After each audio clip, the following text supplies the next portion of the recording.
Hello, welcome back to the channel, welcome to a new year and welcome to the first video of 2022.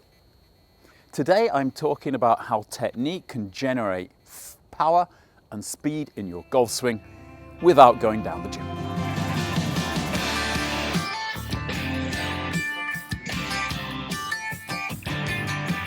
I'm sure all of you are aware and would even expect that if you increase the quality of your technique, you should be able to hit the golf ball further. Now, this is going to happen by a number of things. Either you're going to hit the golf ball more precisely in the center of the club face, which will increase the energy transfer to the golf ball, maybe reduce the loft at the same time, and that will make the golf ball simply fly faster away from the face. The other way of doing it is to create more forces, more speed in your golf swing. And what I want to help you with today is basically understanding how you can do that. One of the things which amazes me, irrespective of how long you've been studying and trying to find everything out about this course, you'll still find great information out there which might help you to actually better understand what's going on in the golf swing.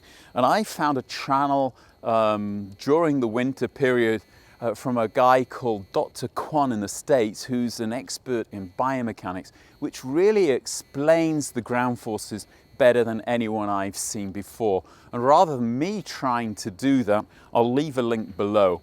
There's two things he's really talking about. One of them are basically ground reaction forces, which simply said is if you apply a pressure or a force into the ground, it's going to give you an equal and opposite pressure away from the ground. And you can use this force to help to accelerate your golf swing. What he also talks about is torque, which is rotational force, which you can create by also applying a pressure to the ground. And one of the things which really kind of got my ears to prick up when he was talking about torque and the direction of the torque. Obviously, if we're talking about torque or rotational energy, you can imagine that if I were to extend this club, I could create more leverage, and therefore, with the same amount of power, I could create more force. And it's exactly the same thing when you are pressing around against the ground. The more leverage you can get against the ground, the more force that you can create. Now, how do we do that? How would your technique increase the leverage that you have against the ground? Well, it's simple and complicated at the same time. You've got to create more horizontal forces against the ground and less vertical forces. So what that basically means in your golf swing as you go into the transition is pressing with more force horizontally away from the target, whilst at the same time reducing the vertical forces that you're using pressing down into the ground. If you can do these two things simultaneously, you are going to extend the leverage, increase the leverage you have against the ground, something he calls the moment arm. Now again, to understand that, have a look at his video because that will explain it far better than I can. But basically, increasing horizontal force, decreasing vertical force at the beginning of your downswing will increase your leverage with the ground and allow you to hit the golf ball further without really going down the gym and working out and getting more power and applying more power to the ground. So you just basically, it's a more efficient way of using the ground. So how are we going to do that? Well, we're going to do that by using both our legs and our upper body at the beginning of the downswing. We've talked about the move, we've talked about rotation in the trail foot and in the trail knee and how you can use that. But basically, I'm hoping with this video to give you a bit of a key of how to really get that leverage with the ground more efficiently and simpler. What should be happening in your backswing as you're taking the club back is obviously you're going to be using the ground there as well, pushing away with your lead foot enabling your hips to rotate away from the target, which will rotate your trail leg, and you will get that feeling at the top of the swing that your trail leg is basically getting to the end of its rotational range, and the only way you can increase your rotational range is by allowing the trail leg to straighten.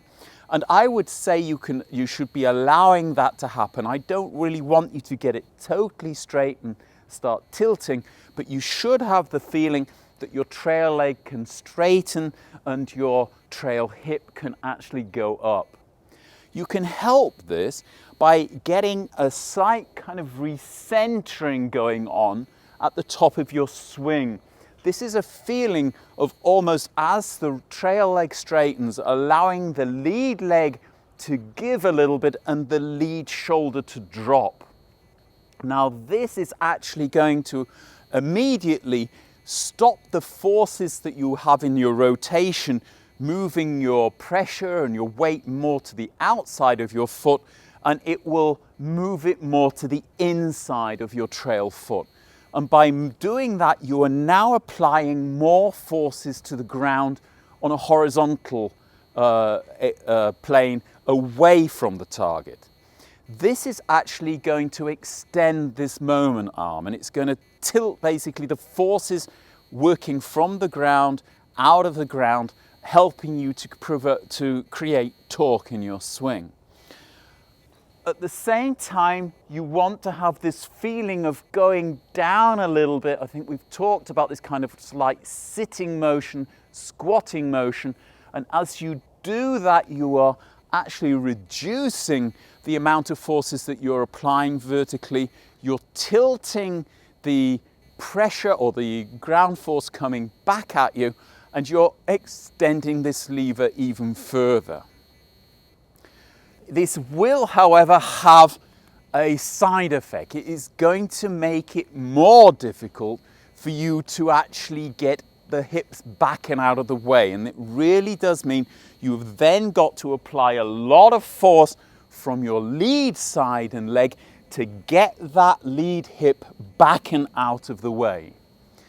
In the past, one of the main problems that I've seen with people who do apply a lot of ground force or horizontal ground force is you get this sliding thing. I've never been a great fan of people getting a lot of hip slide. And although I can understand now the reasons for it, I still want to try and keep my rotational axis over the golf ball, keep my head pretty quiet. I don't want to be swaying around like a ship in a storm. So what I'm trying to do basically after I've got this kind of change of direction in the pressure at the top of the swing is to really resist with the lead side as I twist away from the ground with my trail foot and get this lead hip back and out of the way as quickly and as forcefully as possible. And that is what's going to give me this real feeling of accelerating and throwing the golf club around my body in the plane of the golf swing. By doing this and getting my body used to actually using the ground in this way, creating these horizontal forces at the top and at the beginning of the downswing, more than vertical forces, like I say, I'm getting better leverage with the ground and I'm going to create more power without actually having the feeling of working harder in my swing. So how are we going to practice this? Well, again, I want to get you basically, first of all, doing it without a golf club in your hand. Get your hands on your hips, stand around about shoulder width, and first of all, have the feeling of just rotating your hips back away from the target and feeling the pressure build on your trail foot. Allow your trail knee to rotate out slightly and straighten slightly in order to get this slightly higher position in your right or in your trail hip. At the same time as you get to the end of rotation, have a feeling of just leaning into the shot a little bit, leaning towards the target a little bit and allowing the lead knee to bend a little bit. This will automatically apply, strangely enough, more pressure to the trail foot, especially inside of the trail foot, and you'll feel this horizontal force. You then want to get this move going on, this feeling of sitting and then pressing down and out into the target, almost at a 45-degree angle. You might find that just turning your lead foot out a little bit to the target will help you do this. And then pushing back and away from your lead foot and getting that lead hip out of the way and back. And this is this feeling that you're going to get. You can see this kind of running movement, almost like it feels like a little bit kind of a figure of 8 that I'm kind of going through. Not worried at the moment about what my head is doing. Once you've got this kind of feeling, one of the main problems is basically having all this movement in your lower body but keeping your upper body pretty quiet. I've talked about this as well in other videos, of kind of the feeling of your spine being used almost like a suspension in the car, keeping your passengers moving in a quiet environment while the wheels are going through the potholes on the road. And this is the kind of feeling I have in the second drill. I'll cross my arms across my chest, get the feeling of turning the lead shoulder down into the ball while my lower body is doing the movement that it was doing before. So you can see now that I've got quite a lot of movement going on in my lower body, but my head is still staying pretty quiet. My upper body is staying pretty much over the ball. I don't have an awful lot of lateral movement, but at the same time, I am using the ground. My trail foot is trying to push me towards the target, whereas my lead foot is resisting and creating more of rotational force by using what we call, or what the scientists call, eccentric forces, pressing against the ground. And this is actually going to get the rotation to become more efficient, more effective, generate more speed, and help you to get that speed into your golf club. Once your body is working in this way, the trick is to just let the arms take a ride. That means the feeling is your body is starting the rotation away from the target. It's starting the rotation to the target. Your arms are simply following. And as you go into that extension and straightening of the lead leg, you will feel this kind of catapult effect, which is really accelerating the golf club through the golf ball. And that's what's going to be giving you more power than ever this season.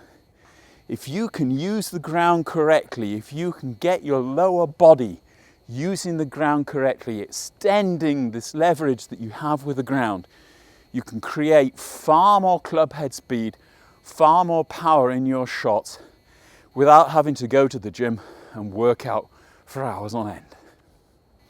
Hope this helps you. Hope this motivates you to get out there despite the cold weather and do something about your golf swing. Get ready for the new season. Don't forget to check out Dr. Kwon's videos. They really are excellent. I'll see you all in the next one. Until then, goodbye.